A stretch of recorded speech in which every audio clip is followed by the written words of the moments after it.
ജോബിനെ arrest ചെയ്തെന്നോ? എന്തിന്? Nathan ചോദിച്ചു. അവന്റെ അനിയത്തിയെ കാണാതായതിൽ അവനും പങ്കുണ്ടെന്ന് പറഞ്ഞ് അവനെ അറസ്റ്റ് ചെയ്തത് സാർ. വാട്ട്?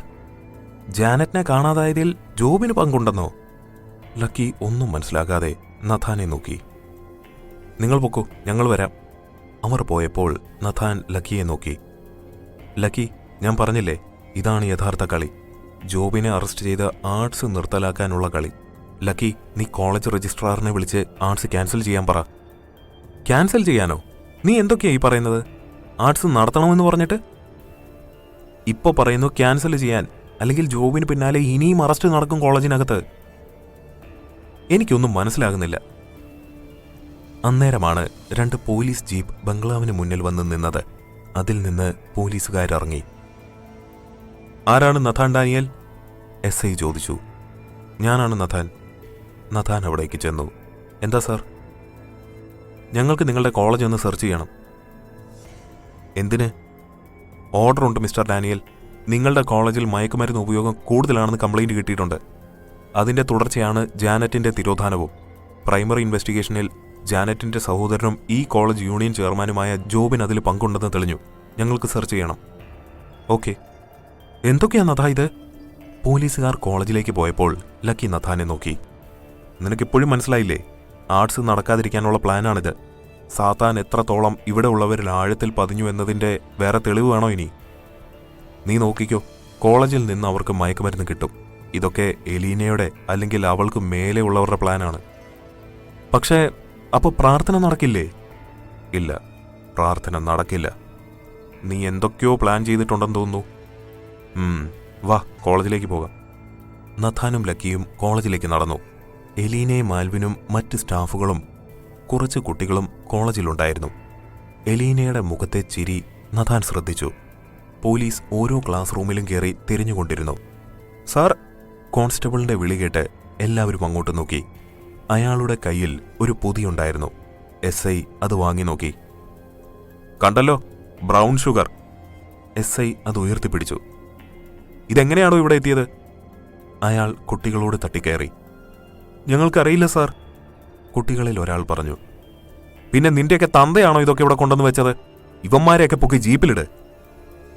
സാർ, കുറച്ച് മാന്യതയോടെ സംസാരിക്കണം, നഥാൻ പറഞ്ഞു. നീ എന്നെ മാന്യത പഠിപ്പിക്കുന്നോടാ? അയാൾ നഥാന്റെ ഷർട്ടിൽ പിടിച്ചു. കൈയെടുക്ക് സാർ. ഇവിടുന്ന് ഇതൊക്കെ കിട്ടിയെന്നത് നേരാണ്. പക്ഷേ ഇവിടുത്തെ കുട്ടികൾ ഇത് ഉപയോഗിച്ചു എന്നതിന് തെളിവ് വല്ലതും സാറിന്റെ കയ്യിലുണ്ടോ? പിന്നെ ഉപയോഗിക്കാനല്ലാതെ കോലം വരയ്ക്കാനാണോ ഇതൊക്കെ ഇവിടെ കൊണ്ടുവന്ന് വെച്ചത്? അതെന്നെ സാറേ ഞാനും പറഞ്ഞു വരുന്നത്. എന്റെ കോളേജിലെ കുട്ടികൾ ഇത് ഉപയോഗിക്കില്ല. സാറ് പറഞ്ഞതുപോലെ ഇതിവിടെ കൊണ്ടുവന്ന് വെച്ചത് തന്നെയാ. സാർ എന്തായാലും വന്നതല്ലേ, സാറിന്റെ ആഗ്രഹം നടക്കട്ടെ. പക്ഷേ എന്റെ പിള്ളേരെ നേരം വെളുക്കുന്നതിന് മുൻപ് ഞാൻ ഇറക്കിയിരിക്കും. നമുക്ക് കാണാം. ഇവന്മാരെ ജീപ്പിൽ കയറ്റടോ, SI പറഞ്ഞു. പിള്ളേരെ കൊണ്ടുപോയപ്പോൾ നഥാൻ എലീനയെ നോക്കി. എലീന, കോളേജിനകത്ത് എങ്ങനെയാ മയക്കുമരുന്ന് എത്തിയത്? അറിയില്ല സാർ. നീ ഈ കോളേജിലെ ആരാ? ഈ കോളേജിൽ മയക്കുമരുന്ന് ഉപയോഗം ഉണ്ടെന്നുള്ളത് എന്തുകൊണ്ട് ആദ്യമേ എന്നെ അറിയിച്ചില്ല? ക്വാളിഫിക്കേഷൻ ഇല്ലാത്ത ടീച്ചേഴ്സിനെ അപ്പോയിന്റ് ചെയ്യുന്ന ബുദ്ധിമുട്ടുണ്ടോ അതെന്നെ അറിയിക്കാൻ? നഥാൻ ശബ്ദമുയർത്തി. സാർ, ഇവിടെ മയക്കുമരുന്ന് ഉപയോഗിക്കുന്ന കുട്ടികളില്ല.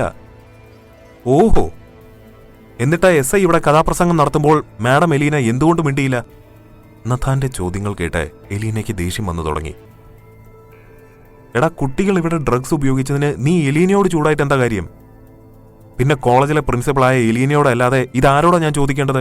കോളേജിന്റെ പ്രിൻസിപ്പൽ സ്ഥാനത്ത് ഇരുന്ന് ഇതൊക്കെ ശ്രദ്ധിക്കേണ്ടത് ആരാ? എലീന. നഥാൻ എലീനയെ നോക്കി. You are suspended for 2 weeks.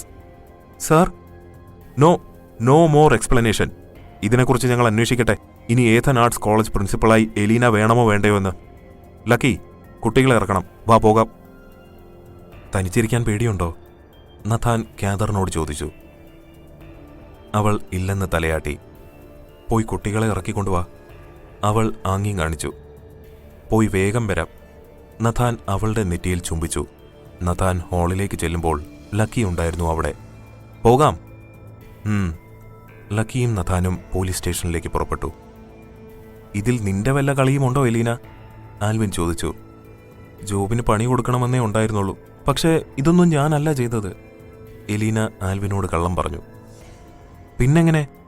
എനിക്കറിയില്ല, പക്ഷെ ചെയ്യാത്ത തെറ്റിന് എനിക്ക് സസ്പെൻഷൻ കിട്ടി, എലീന സങ്കടത്തോടെ പറഞ്ഞു. 2 വീക്കല്ലേ എലീന, സത്യം പറഞ്ഞാൽ അത് നന്നായില്ലേ?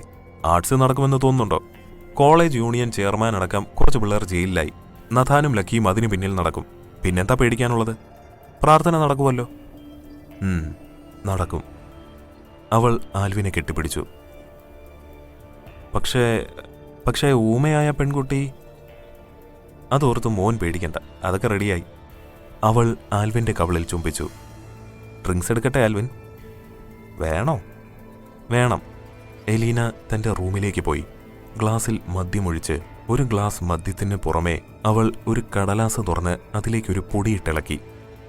നീ ഇന്ന് സുഖമായി ഉറങ്ങും ആൽവിൻ. എനിക്ക് നിന്റെ കാതറിൻ്റെ അടുത്ത് ഒരു പണിയുണ്ട്. എലീന ആ ഗ്ലാസുകളെടുത്ത് ആൽവിൻ്റെ അടുത്തേക്ക് ചെന്നു. ദാ ആൽവിൻ. അവൾ നീട്ടിയ ഗ്ലാസ് ആൽവിൻ വാങ്ങി. ആൽവിൻ കുടിക്കുന്നത് നോക്കി എലീന ഇരുന്നു. കുറച്ചു കഴിഞ്ഞപ്പോൾ ആൽവിൻ പതിയെ കോട്ടുമായിട്ട് തുടങ്ങി. ഉറക്കം വരുന്നു, ആൽവിൻ പറഞ്ഞു. എങ്കിൽ കിടക്കാം. എലീന എഴുന്നേറ്റു. ആൽവിനും. അവൾ ആൽവിനെ റൂമിൽ കിടത്തി. പതിയെ ആൽവിൻ ഉറക്കത്തിൽ വീണു. ആൽവിൻ ഉറക്കത്തിലായെന്നുറപ്പിച്ച് എലീന ബംഗ്ലാവിലേക്ക് നടന്നു. നഥാനും ലക്കിയും പോലീസ് സ്റ്റേഷന് മുന്നിലിറങ്ങി. അന്നേരം മറ്റൊരു കാർ അവിടെ വന്നു നിന്നു. അങ്കിൾ! ലക്കി വിദ്യനാഥിന്റെ അടുത്ത് ചെന്ന് നിന്നു. ലക്കി, എന്താ മോനെ കാര്യം? അങ്കിൾ, ഇത് നഥാൻ. ലക്കി നഥാനെ പരിചയപ്പെടുത്തി. എനിക്കറിയാമല്ലോ നഥാനെ. വിദ്യനാഥ് നഥാന് കൈ കൊടുത്തു.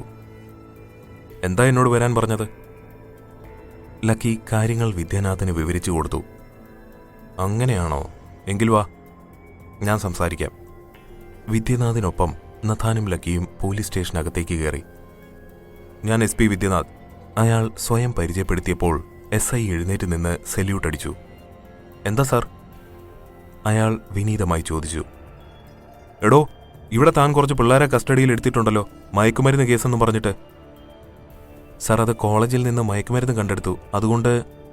ഓഹോ, കോളേജിൽ നിന്ന് മയക്കുമരുന്ന് കണ്ടെടുത്തതുകൊണ്ട് അത് അവിടുത്തെ സ്റ്റുഡൻസ് ഉപയോഗിക്കുന്നതാണെന്ന് താൻ അങ്ങോട്ട് തീരുമാനിച്ചു അല്ലേ? താൻ ഈ കുട്ടികളെ മെഡിക്കൽ ചെക്കപ്പിന് അയച്ചോ? ഇല്ല. പിന്നെ എന്തിന്റെ അടിസ്ഥാനത്തിലാണല്ലോ താൻ ഇവനാണത് ചെയ്തതെന്ന് ഉറപ്പിച്ചത്? ആ കുട്ടികളെ ലോക്കപ്പിൽ നിന്ന് താൻ ഇറക്കുന്നോ അതോ ഞാൻ ഇറക്കണോ? വിദ്യനാഥ് ചോദിച്ചു. SI കോൺസ്റ്റബിളിനെ നോക്കി. കോൺസ്റ്റബിൾ ലോക്കപ്പ് തുറന്നു. ജോബിനടക്കമുള്ള കുട്ടികൾ പുറത്തിറങ്ങി. അവരുടെ ശരീരത്തിൽ രക്തം പൊടിഞ്ഞിരുന്നു. ജോബിൻ? നഥാൻ അവന്റെ അടുത്തേക്ക് ചെന്നു. നിങ്ങളെ തല്ലിയോ? ഈ കുട്ടികൾക്കെതിരെ എന്ത് തെളിവുണ്ടായിട്ടാ താനിവരെ മർദ്ദിച്ചത്? സാർ, അത്. നോ, തൻ്റെ ഒരു വിശദീകരണവും വേണ്ട. ലക്കി, ഈ കുട്ടികളെ കൊണ്ടൊരു കംപ്ലൈന്റ് എഴുതി എന്നെ ഏൽപ്പിക്ക്. തൻ്റെ തൊപ്പിയുടെ കാര്യത്തിൽ ഒരു തീരുമാനമാക്കിത്തരാം. ലക്കി, ആ മിസ്സിംഗ് കേസ് അന്വേഷണം ഞാൻ വേറെ ആരെങ്കിലും ഏൽപ്പിക്കാം, പേടിക്കണ്ട. ഇതാരുടെയോ കിമ്പളം പറ്റി ഇയാൾ കാണിച്ച ഷോയാണ്. അതാണ് ഇവരെ അയാൾ മെഡിക്കൽ ചെക്കപ്പിന് പോലും വിടാതിരുന്നത്. നീ ഈ കുട്ടികളെ കൊണ്ട് പൊയ്ക്കോ, ബാക്കി ഞാൻ നോക്കിക്കോളാം. ഓക്കെ അങ്കിൾ, ലക്കി പറഞ്ഞു. താങ്ക്സ് അങ്കിൾ, വിളിച്ചപ്പോഴേക്കും വന്നതിന്, നഥാൻ പറഞ്ഞു. വരാതിരിക്കാൻ പറ്റില്ലല്ലോ, ഇവൻ എൻ്റെ മോനല്ലേ. ലക്കിയെ നോക്കി അയാൾ പറഞ്ഞു. എന്തെങ്കിലും ആവശ്യമുണ്ടെങ്കിൽ വിളിക്കാം. എന്നാൽ ഞാൻ ഇറങ്ങുക. അനിയത്തിയുടെ കാര്യം പേടിക്കണ്ട, നമുക്ക് കണ്ടെത്താം. അയാൾ ജോബിനെ നോക്കി പറഞ്ഞു. താങ്ക്സ് സാർ, ജോബിൻ പറഞ്ഞു. എലീന നഥാന്റെ റൂമിൽ ചെന്ന് നോക്കുമ്പോൾ കാതറിൻ കണ്ണുകൾ അടച്ച് കിടക്കുകയായിരുന്നു. എലീന കാതറിന്റെ വിരലിലേക്ക് നോക്കി. കാതറിൻ? എലീന വിളിച്ചപ്പോൾ കാതറിൻ കണ്ണു തുറന്നവളെ നോക്കി. നീ ആരാ? എലീന ചോദിച്ചു. നീ ഇങ്ങോട്ട് വന്നതിന് എന്തോ ലക്ഷ്യമുണ്ട്. നിന്റെ വിരലിലെ ഈ മോതിരം ഞാൻ കണ്ടിട്ടുണ്ട്. പറയേ, നീ ആരാ? കാതറിൻ അവളെ നോക്കിക്കൊണ്ട് കട്ടിലിൽ ചാരിയിരുന്നു. നീ ആരാന്ന് പറയേ കാതറിൻ. എലീന അവൾക്ക് നേരെ നടന്നു. അപ്പോഴും കാതറിൻ അവളെ നോക്കിയിരുന്നു. എലീന പിടുത്തമിട്ടത് കാതറിന്റെ കയ്യിലായിരുന്നു. അവൾ ആ മോതിരം പതിയെ വലിച്ചു. പക്ഷേ മോതിരം അനങ്ങിയില്ല.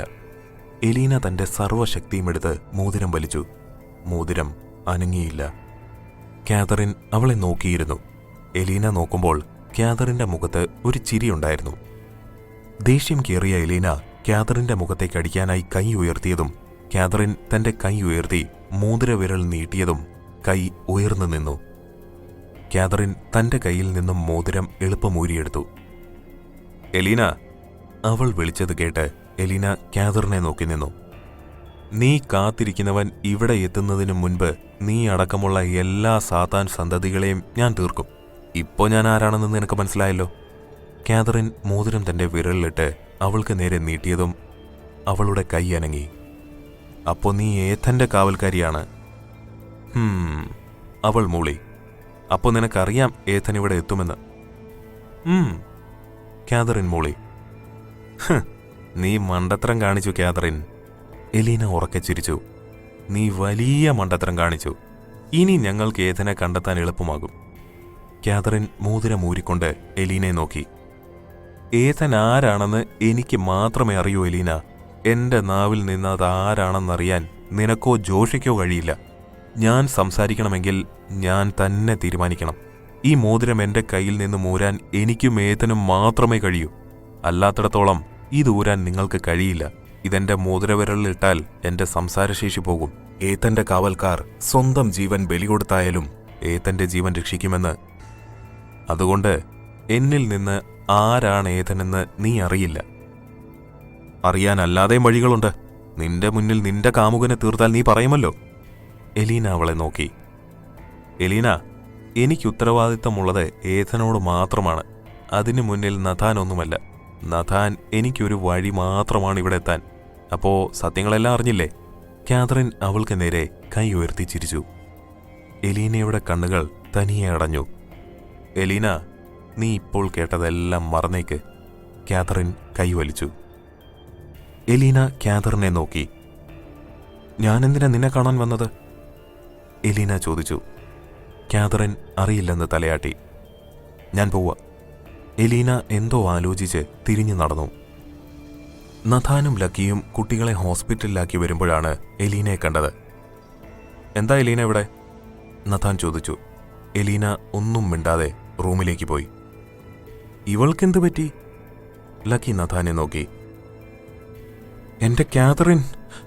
നഥാൻ വേഗം അവളുടെ അടുത്തേക്ക് ചെന്നപ്പോൾ കാതറിൻ കണ്ണടച്ചു കിടക്കുകയായിരുന്നു. Catherine, Catherine! നഥാൻ അവളെ വിളിച്ചു. കാതറിൻ കണ്ണു തുറന്നില്ല. കാതറിൻ! അവൻ അവളെ കുലുക്കി വിളിച്ചു. കാതറിൻ! ലക്കി, കാതറിൻ കണ്ണു തുറക്കുന്നില്ല. കാതറിൻ! ലക്കി അവളെ വിളിച്ചു. കാതറിൻ! നഥാന്റെ ശബ്ദം ഇടറിയപ്പോൾ കാതറിൻ കണ്ണു തുറന്നു ചിരിച്ചു. എടീ, നീ പറ്റിക്കുമായിരുന്നോ? നഥാൻ അവളെ നോക്കി. നിന്നെ ഞാൻ... നഥാൻ കാതറിന്റെ ചെവിക്ക് പിടിച്ചു. കാതറിൻ, എന്തിനാ എലീന വന്നത്? ലക്കി ചോദിച്ചു. അവൾ അറിയില്ലെന്ന് കൈ ഉയർത്തി. ആൽവിൻ എവിടെ? നഥാൻ ചോദിച്ചു. അവൾ അറിയില്ലെന്ന് തലയാട്ടി. ആൽവിൻ കണ്ണു തുറക്കുമ്പോൾ എലീന എന്തോ ആലോചിച്ചിരിക്കുന്നതാണ് കണ്ടത്.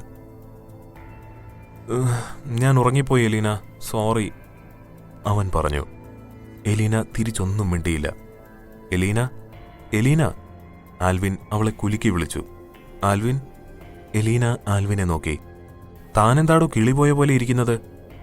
Alvin, Catherine. കാതറിൻ? ആൽവിൻ എലീനയെ നോക്കി. കാതറിൻ എന്നോട് സംസാരിച്ചു. എലീന എന്തോ ആലോചിച്ചു പറഞ്ഞു. അത് കേട്ട് ആൽവിൻ ഉറക്കെ ചിരിച്ചു. ഊമയായ കാതറിൻ നിന്നോട് സംസാരിച്ചെന്നോ? നീ ഏത് ബ്രാൻഡാണ് ഇന്നലെ അടിച്ചത്? അവൾ എന്നോട് സംസാരിച്ചല്ലോ, കുറേ സംസാരിച്ചു. എലീന കൊഞ്ചി പറഞ്ഞു. നീ ഇവിടെ കിടന്നേ, കിടക്ക്. ആൽവിൻ അവളെ ബെഡിൽ കിടത്തി. ഉറങ്ങിക്കോ, ഉറങ്ങി എഴുന്നേറ്റാ ശരിയാകും. ആൽവിൻ അവൾക്ക് പുതച്ചു കൊടുത്തു. കാതറിൻ എന്നോട് സംസാരിച്ചു ആൽവിൻ, സത്യമാ പറഞ്ഞേ. ആ, സമ്മതിച്ചു, കിടന്നോ? ആൽവിൻ അവളെ ആശ്വസിപ്പിച്ചു. പതിയെ എലീന ഉറങ്ങിയപ്പോൾ ആൽവിൻ അവളെ നോക്കി നിന്നു. കഴിച്ചത് കൂടിപ്പോയെന്ന് തോന്നുന്നു, അല്ലെങ്കിൽ എന്തെങ്കിലും സ്വപ്നം കണ്ടു കാണും. ആൽവിൻ വാതിലടച്ച് പുറത്തിറങ്ങി. പിള്ളേരെ ഇറക്കിയോ ലോക്കപ്പിൽ നിന്ന്? ഹാളിലിരിക്കുന്ന നഥാനോടും ലക്കിയോടും ആൽവിൻ ചോദിച്ചു. നീ എവിടെയായിരുന്നു? ലക്കിയുടേതായിരുന്നു ചോദ്യം. ഞാനാ എലീനയോട് സംസാരിച്ചിരിക്കുകയായിരുന്നു. എലീനയോടോ? അവളല്ലേ ഇപ്പൊ ഇവിടുന്ന് പോയത്? ഒരു 10 മിനിറ്റായി കാണും, നഥാൻ പറഞ്ഞു. എലീന അവളുടെ റൂമിലുണ്ടല്ലോ. കാതറിൻ അവളോട് സംസാരിച്ചു എന്നൊക്കെ പിച്ചും പേയും പറയുന്നുണ്ട്. കാതറിൻ സംസാരിച്ചെന്നോ? അവള് വല്ല കഞ്ചാവും വലിച്ചു കയറ്റി കാണും. ലക്കി ചിരിച്ചു. ഇപ്പോഴല്ലേ കോളേജിൽ എങ്ങനെ മയക്കുമരുന്ന് കിട്ടിയെന്ന് മനസ്സിലായത്? എന്തായാലും പിള്ളേർ ഹോസ്പിറ്റലിലല്ലേ, ആർട്സ് നമുക്ക് നീട്ടിവെക്കാം, നഥാൻ പറഞ്ഞു. അത് കേട്ടപ്പോൾ ആൽവിൻ നഥാനെ നോക്കി. എന്നാലും ജാനറ്റിനെ ആരായിരിക്കും കൊണ്ടുപോയത്? ലക്കി ആലോചിച്ചു. ആരായാലും ജാനറ്റ് ഇവിടെ അടുത്ത് തന്നെയുണ്ട്. നഥാൻ ലക്കിയെ നോക്കി എഴുന്നേറ്റ് പോയി. ഇവൻ ഈ ആവശ്യമില്ലാത്ത പരിപാടികളിൽ എന്തിനാ ഇടപെടുന്നത്? ആൽവിൻ സോഫയിലിരുന്നു. ആവശ്യമില്ലാത്തതെന്ന് നീ പറയുന്നതല്ലേ, ഇതൊക്കെ അവനെ സംബന്ധിച്ച് ആവശ്യമുള്ളതാണ് ആൽവിൻ. ലക്കിയും എഴുന്നേറ്റ് പോയി. എന്താവശ്യം? ആൽവിൻ ചിന്തിച്ചു. പിറ്റേന്ന് കാലത്താണ് എലീന ഉറക്കമുണർന്നത്. എലീന ബെഡിൽ ചാരിയിരുന്നു. അവൾക്ക് അതിയായ തലവേദന അനുഭവപ്പെട്ടു. ഇന്നലെ കാതറിൻ എന്നോട് സംസാരിച്ചോ? എലീന എന്തൊക്കെയോ ഓർത്തെടുക്കാൻ ശ്രമിച്ചു. എലീനയ്ക്ക് എന്തൊക്കെയോ മനസ്സിൽ തെളിഞ്ഞു വന്നെങ്കിലും കാതറിൻ പറഞ്ഞതൊന്നും ഓർമ്മ വന്നില്ല. അന്നേരമാണ് അവളുടെ ഫോൺ ശബ്ദിച്ചത്. ജോഷ? അവൾ കോൾ അറ്റൻഡ് ചെയ്തു. എലീന, പ്രാർത്ഥനയുടെ കാര്യം എന്തായി? നീ പറഞ്ഞ പോലെ കാര്യങ്ങൾ ചെയ്തിട്ടും ഫലമുണ്ടായില്ലേ? ജോഷ, പ്രാർത്ഥന നടക്കും, ബലിയും. ജാനറ്റിനെക്കുറിച്ച് ഇതുവരെ ഒരറിവും കിട്ടിയില്ല, ലക്കി നഥാനോട് പറഞ്ഞു. അന്വേഷണം നടക്കട്ടെ. പക്ഷെ എന്തോ അവൾ ഇവിടെ എവിടെയെങ്കിലും കാണുമെന്ന് എൻ്റെ മനസ്സ് പറയുന്നു. ജോബിനെ കൊടുക്കാനും ആർട്സ് മുടക്കാനും നടത്തിയ ഒരു പ്ലാനാണെങ്കിലോ ഇത്. പക്ഷെ എവിടാന്ന് വെച്ചാ നമ്മൾ തിരയുക? എലീനെ പിടിച്ച് കുടഞ്ഞാൽ കിട്ടുമോ? കിട്ടില്ല. അവൾ ചില്ലറക്കാരിയല്ല. അവളെ ഇങ്ങനെയല്ല മെരുക്കേണ്ടത്. ആ പ്രാർത്ഥന നടക്കാനല്ലേ അവൾ ഇതൊക്കെ ചെയ്തത്. അത് നമ്മൾ പൊട്ടിച്ച് കൈ കൊടുക്കുന്നു. എങ്ങനെ? ആർട്സ് മാറ്റിവെക്കാൻ അവർ കാണിച്ച ചീപ്പ് പ്ലേ നീ കണ്ടില്ലേ നസാ? അപ്പൊ എന്തു വില കൊടുത്തും അവർ പ്രാർത്ഥന നടത്തില്ലേ? നാളെയല്ലേ ആ ദിവസം? നാളെ രാത്രി നമ്മളിൽ ഒരാൾ ജീവനോടുണ്ടെങ്കിൽ ആ പ്രാർത്ഥന നടക്കില്ല. നഥാൻ എഴുന്നേറ്റ് പോയി. നഥാൻ എന്താണ് തീരുമാനിച്ചിരിക്കുന്നതെന്ന് ആലോചിച്ച് ലക്കിക്കൊന്നും മനസ്സിലായില്ല. അവൻ സോഫയിലിരുന്നു. റൂമിലേക്ക് പോകുന്നതിനിടയിൽ റൂമിൽ നിന്നും എന്തോ ശബ്ദം കേട്ടപ്പോൾ നഥാൻ റൂമിലേക്കോടി. പിന്നാലെ ലക്കിയും. എന്താ? നഥാൻ റൂമിലെത്തി ചോദിച്ചു. മേശമേലിരുന്ന കാതറിന്റെ പെയിന്റ് കുപ്പികൾ താഴെ വീണതായിരുന്നു. എന്താ കാതറിൻ? അവൾ കൈകൊണ്ട് ആംഗ്യം കാണിച്ചു. ബുക്കും പേനയുമാണ് അവൾ ചോദിച്ചതെന്ന് അവന് മനസ്സിലായി. അവൻ ബുക്കും പേനയും എടുത്തു കൊടുത്തു. അവൾ പതിയെ എഴുന്നേറ്റിരുന്നു. എന്താടാ? ലക്കി ചോദിച്ചു. അറിയില്ല, എന്തോ എഴുതുന്നുണ്ട്. നഥാൻ അവളെ നോക്കിയിരുന്നു. കാതറിൻ വിയർത്തിരുന്നു. അവളുടെ കൈകൾ വിറയ്ക്കുന്നുണ്ടായിരുന്നു. നഥാൻ എന്തോ കാതറിനെ അങ്ങനെ കണ്ടപ്പോൾ ഒരു ഭയം തോന്നി. കാതറിൻ എഴുത്ത് നിർത്തി നഥാനെയും ലക്കിയെയും നോക്കി. എന്താ കാതറിൻ? നഥാൻ അവളുടെ കൈ പിടിച്ച് ചോദിച്ചു. അവൾ ആ ബുക്ക് അവനെ നേരെ നീട്ടി. നഥാൻ അത് വാങ്ങി വായിച്ചു. എന്നിട്ട് ലക്കിക്ക് കൈമാറി. അത് വെറും ഒരു സ്വപ്നമല്ലേ കാതറിൻ? ലക്കി പറഞ്ഞു. അങ്ങനെയൊക്കെ നടക്കുമോ? വല്ല കോഴിയോ ആടിനെയോ ബലി കൊടുക്കൂ എന്നല്ലാതെ ഒരു മനുഷ്യനെയൊക്കെ ഇന്നത്തെ കാലത്ത് ആര് ബലി കൊടുക്കാനാ? അവൾ ബുക്ക് വാങ്ങി എഴുതി. എസ്തേർ ബലി കൊടുത്തിരുന്നു എന്ന് എഴുതിയിരുന്നല്ലോ. അതെ, പക്ഷേ അത് എത്ര കാലം മുന്നെയാണ് കാതറിൻ? ജാനറ്റിനെ ബലി കൊടുക്കുമെന്നത് നീ സ്വപ്നം കണ്ടതല്ലേ? അങ്ങനെയൊന്നും നടക്കില്ല. അവളെ പോലീസ് തിരഞ്ഞുകൊണ്ടിരിക്കുകയല്ലേ. നീ കിടക്ക്. ആവശ്യമില്ലാത്തത് ആലോചിച്ച് കിടന്നിട്ടാ സ്വപ്നം കാണുന്നത്. അവൾ അല്ലെന്ന് തലയാട്ടി. നീ കിടക്ക്, നഥാൻ കുറച്ച് ദേഷ്യത്തോടെ തന്നെ പറഞ്ഞു. കാതറിൻ കിടന്നു. ലക്കിയും നഥാനും പുറത്തേക്ക് പോയി. അവൾ കണ്ട സ്വപ്നം തള്ളിക്കളയാൻ പറ്റില്ല ലക്കി. അവൾ നല്ലോണം പേടിച്ചു, കണ്ടാലറിയാം. ലക്കി നഥാനെ നോക്കി. പക്ഷെ ജാനറ്റ് എവിടെ നിന്ന് വെച്ചാ നമ്മള്? കാതറിന്റെ സ്വപ്നം പോലെയാണെങ്കിൽ അവൾ ഇവിടെ അടുത്തെവിടെയെങ്കിലും കാണും. നമുക്ക് അന്വേഷിക്കാം നഥ. ആൽവിൻ എവിടെ? നഥാൻ ചോദിച്ചു. ആവോ, ഇവിടെ എവിടെയെങ്കിലും കറങ്ങി നടക്കുന്നുണ്ടാകും. അല്ലെങ്കിൽ ആ എലീനയുടെ അടുത്ത് കാണും. രാത്രി ലക്കി ഗാർഡനിൽ ഫോണിൽ സംസാരിച്ച് നടക്കുകയായിരുന്നു. എൻ്റെ അമ്മേ, ഞാൻ വേറെ എവിടെയുമല്ല, നഥാന്റെ കൂടെയാണ്. ആ അമ്മേ, ഇപ്പൊ എനിക്ക് കല്യാണമൊന്നും വേണ്ട. ഷെടാ, നഥാന് പെണ്ണായെന്നും വെച്ച് ഞാൻ കെട്ടണമെന്ന് എന്താ ഇത്ര നിർബന്ധം? ഒരു 4-5 കൊല്ലം കൂടി കഴിയട്ടെ. ആ, എന്നിട്ട് നമുക്ക് ആലോചിക്കാം. പറ്റില്ല. ആ ശരി. ലക്കി നോക്കുമ്പോൾ ആരോ നടക്കുന്നത് പോലെ അവന് തോന്നി. ആ അമ്മേ, ഞാൻ വിളിക്കാം. ലക്കി ഫോൺ കട്ട് ചെയ്ത് അയാൾക്ക് പിന്നാലെ ശബ്ദമുണ്ടാക്കാതെ നടന്നു. ഒരു സ്ത്രീയാണതെന്ന് ലക്കിക്ക് മനസ്സിലായി. എലീന ആകുമോ? ലക്കി സ്വയം ചോദിച്ചു. തന്റെ പിന്നിൽ ആരോ ഉണ്ടെന്ന് മനസ്സിലായ എലീന അവിടെ നിന്നു. ലക്കി പെട്ടെന്നൊരു മരത്തിന്റെ മറവിലേക്ക് നിന്നു. എലീന ആ നിൽപ്പ് കുറച്ചു നേരം നിന്നു. എന്നിട്ട് മെല്ലെ കോളേജിന് നേരെ നടന്നു. ലക്കി കുറച്ചു കഴിഞ്ഞ് മരത്തിനപ്പുറം നിന്ന് എത്തി നോക്കിയപ്പോൾ എലീനയെ കണ്ടില്ല. അവൻ മുന്നോട്ട് തന്നെ പോയി. കോളേജിനടുത്തെത്തിയപ്പോൾ അവൻ നിന്നു. കോളേജിലേക്കാകുമോ അവൾ വന്നത്? കയറി നോക്കാം. ലക്കി മുന്നോട്ട് നടന്നതും എലീന അവന്റെ തലയ്ക്ക് ഒരു മരക്കഷ്ണമെടുത്തടിച്ചു. ലക്കിക്ക് ബോധം മറയുന്നതായി തോന്നി. അവൾ ലക്കിയെ പിടിച്ചു വലിച്ച് കോളേജിനകത്തേക്ക് കൊണ്ടുപോയി. ലക്കിയുടെ പോക്കറ്റിൽ നിന്നും അവൾ ഫോൺ എടുത്തു മാറ്റി. നീയാണ് നഥാന്റെ ധൈര്യം. നാളെ പ്രാർത്ഥന കഴിയുന്നവരെ നീ ഇവിടെ കിടക്ക്. അവൾ അവനെ ഒരു മുറിയിലേക്ക് തള്ളിയിട്ട് പുറത്തു നിന്നും പൂട്ടി. കാതറിൻ അനങ്ങില്ല. ലക്കി ഇതിനകത്ത്. ജോബിനും പിള്ളേരും ഹോസ്പിറ്റലിൽ. ആൽവിൻ എൻ്റെ ഒപ്പം. നഥാൻ ഇനി എന്ത് ചെയ്യുമെന്ന് എനിക്കൊന്ന് കാണണം. എലീന ചിരിച്ചുകൊണ്ട് പുറത്തേക്ക് നടന്നു. അവൾ ലക്കിയുടെ ഫോൺ സ്വിച്ച് ഓഫ് ചെയ്ത് ഇരുട്ടിലേക്ക് വലിച്ചെറിഞ്ഞു. ലക്കി! നഥാൻ ഗാർഡനിൽ വന്ന് ലക്കിയെ വിളിച്ചു. ഇവനിതെവിടെ പോയി? ലക്കി! ഡാ! എന്താടാ? ആൽവിൻ അവിടേക്ക് വന്നു. ലക്കിയെ കണ്ടോ നീ? ഇല്ല. അമ്മയെ വിളിക്കാനകത്ത് റേഞ്ചില്ലെന്നും പറഞ്ഞ് പുറത്തേക്ക് ഇറങ്ങിയതാ. ആളെ കാണാനില്ല. കാണാനില്ലെന്നോ? ഇനി അവനെയും തട്ടിക്കൊണ്ട് പോയോ ആരെങ്കിലും? ആൽവിൻ ചിരിച്ചു. മിണ്ടാതെ അവനെ പോയി തിരയടാ. അവൻ അവിടെ എവിടെയെങ്കിലും കാണും. കുഞ്ഞൊന്നും അല്ലല്ലോ. അതോ അവൻ വല്ല രാത്രി സഞ്ചാരം തുടങ്ങിയോ? നീയല്ല അവൻ. നഥാൻ ഇരുട്ടിലേക്ക് ഇറങ്ങി നടന്നു. ഫോണാണേൽ ഓഫും. കോപ്പൻ എവിടെ പോയി? ഷെടാ, അതും എന്റെ തലയിലായോ? എന്നാൽ ഇവൻ എവിടെ പോയി? ആൽവിൻ ചുറ്റും നോക്കി.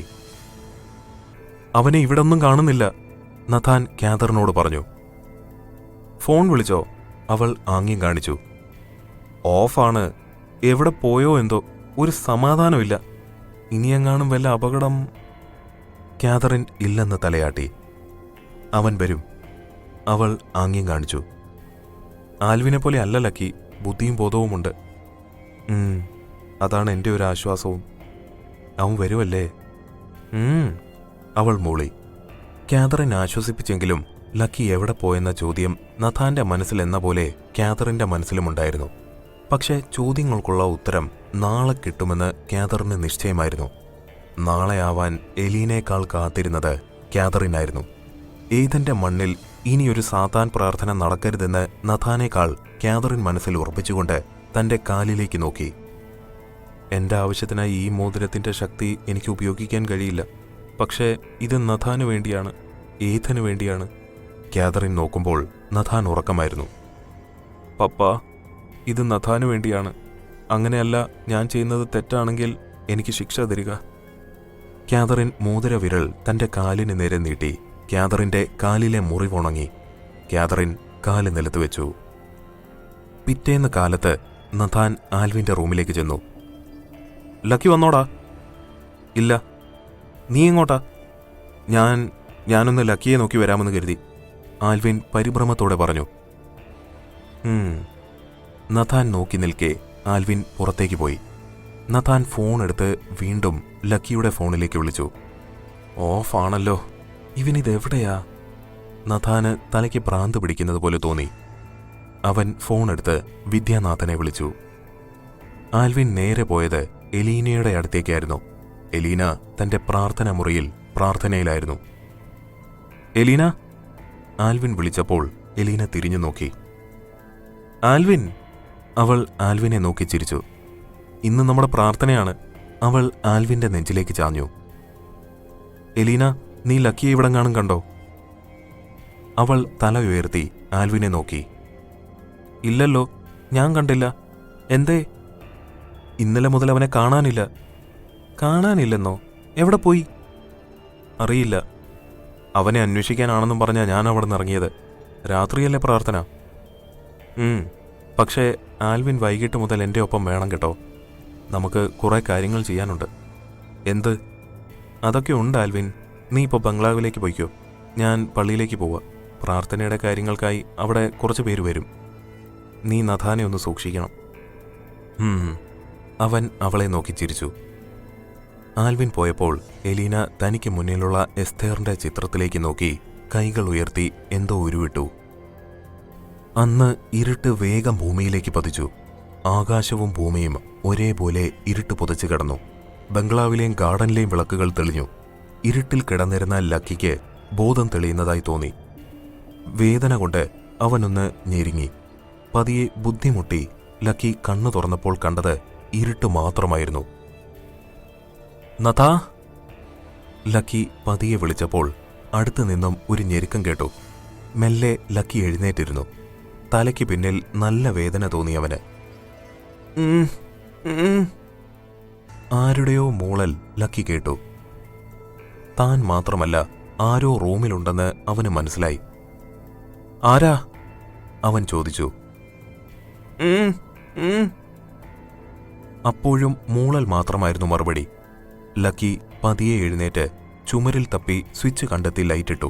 ചുറ്റും നോക്കി. ചാപ്പലാണതെന്ന് അവന് മനസ്സിലായി. ജാനറ്റ്! ലക്കി സ്വയം പറഞ്ഞു. ലക്കിയെ കണ്ടപ്പോൾ അവളുടെ കണ്ണുകൾ നിറഞ്ഞു. അവളുടെ കൈകാലുകൾ കെട്ടിയിട്ടിരുന്നു. അവൻ ഓടിച്ചെന്നതൊക്കെ അഴിച്ചു മാറ്റിയപ്പോൾ ജാനറ്റ് ലക്കിയെ കെട്ടിപ്പിടിച്ച് കരഞ്ഞു. നീ ഇതിനകത്തായിരുന്നോ? നിന്നെ അന്വേഷിച്ച് നടക്കുമായിരുന്നു ഞങ്ങൾ. എന്തൊക്കെ ഉണ്ടായെന്നറിയാവോ? ലക്കി എല്ലാം പറഞ്ഞു. അവൻ എന്തോ ചൂണ്ടിക്കാണിച്ചു. സിറിഞ്ചുകൾ കിടക്കുന്നത് ലക്കി കണ്ടു. അവൾ കൈ നിവർത്തി കാണിച്ചു. ഇഞ്ചക്ഷൻ കൊടുത്ത് മയക്കിയതാണെന്ന് അവന് മനസ്സിലായി. ലക്കി എഴുന്നേറ്റ് വാതിൽ തള്ളി നോക്കി. ആരെങ്കിലും വാതിൽ തുറക്കൂ! അവൻ വാതിലിൽ തട്ടി വിളിച്ചു. ഇതിപ്പോ ആരാ നിന്നെ ഇവിടെ കൊണ്ടുവന്നത്? അവൾ അറിയില്ലെന്ന് തലയാട്ടി. അവൾ എന്തൊക്കെയോ ആംഗ്യ ഭാഷയിൽ കാണിച്ചു. നിന്നെ ബലി കൊടുക്കാനോ? ക്യാദറിനോട് സംസാരിച്ചിട്ടുള്ള പരിചയത്തിൽ ലക്കി ചോദിച്ചു. അവൾ മൂളി. അപ്പോ ക്യാദറിൻ കണ്ട സ്വപ്നം അത് സത്യമാണ്? ലക്കി ജാനറ്റിനെ നോക്കി. അവളെ താൻ രക്ഷിക്കുമെന്നൊരു പ്രതീക്ഷ അവളുടെ കണ്ണിൽ അവൻ കണ്ടു. അവർ വരാതെ ഈ വാതിൽ തുറക്കില്ല. അവർ വരട്ടെ, നമുക്ക് നോക്കാം രക്ഷപ്പെടാൻ പറ്റുമോ എന്ന്. ലക്കി ഡോറകത്ത് നിന്ന് കുറ്റിയിട്ട് ജാനറ്റിനടുത്തിരുന്നു. നഥാൻ റൂമിൽ വരുമ്പോൾ ക്യാതറിൻ ജനലിലൂടെ പുറത്തേക്ക് നോക്കിയിരിക്കുകയായിരുന്നു. കാല് താഴ്ത്തി വെക്കല്ലേ എന്ന് ഡോക്ടർ നിന്നോടല്ലേ ക്യാതറിൻ പറഞ്ഞത്? അവൾ കാലുയർത്തി കാണിച്ചു. മുറിവ് ഉണങ്ങിയോ? ഇതെങ്ങനെ? അവൾ അറിയില്ലെന്ന് തലയാട്ടി. ക്യാതറിൻ, നഥാൻ അവളുടെ 2 കൈയും പിടിച്ചു. ജാനറ്റിനെക്കുറിച്ചും ലക്കിയെക്കുറിച്ചും ഒരു അറിവുമില്ല. ഈ രാത്രി പ്രാർത്ഥന നടക്കാൻ പോകുക. തടയണമത്. ലക്കിയെ കൊണ്ടുപോയതാണെങ്കിൽ എനിക്കെന്തോ അനിഷ്ടം നടക്കാൻ പോവുകയാണെന്ന് തോന്നുന്നു. അവൾ മൂളി. അവർ പള്ളിയിലേക്കിറങ്ങി. ഇരുട്ടിനെ മുറിച്ച് അവർ നടന്നു. ദൂരെ പള്ളിയിലൊരു മേശമേൽ എസ്തറിന്റെ ഒരു വലിയ ചിത്രം ഇരിക്കുന്നുണ്ടായിരുന്നു. അവിടെ വന്നവരെല്ലാം കറുത്ത വസ്ത്രം ധരിച്ചിരുന്നു. എല്ലാവർക്കും മുന്നിൽ എല്ലാം നോക്കി നിന്ന് മനസ്സിലാകാതെ ആൽവിൻ നിൽക്കുന്നുണ്ടായിരുന്നു. എലീന കൈകൾ ഉയർത്തി പ്രാർത്ഥനയിലായിരുന്നു. ആൽവിൻ മെഴുകുതിരി വെളിച്ചത്തിൽ എല്ലാവരെയും നോക്കി. അവരെല്ലാം കൈകൾ ഉയർത്തി എന്തോ ഉരുവിട്ടുകൊണ്ടിരുന്നു. ആൽവിന് തന്റെ കഴുത്തിൽ കിടക്കുന്ന മാല പൊള്ളുന്ന പോലെ തോന്നി.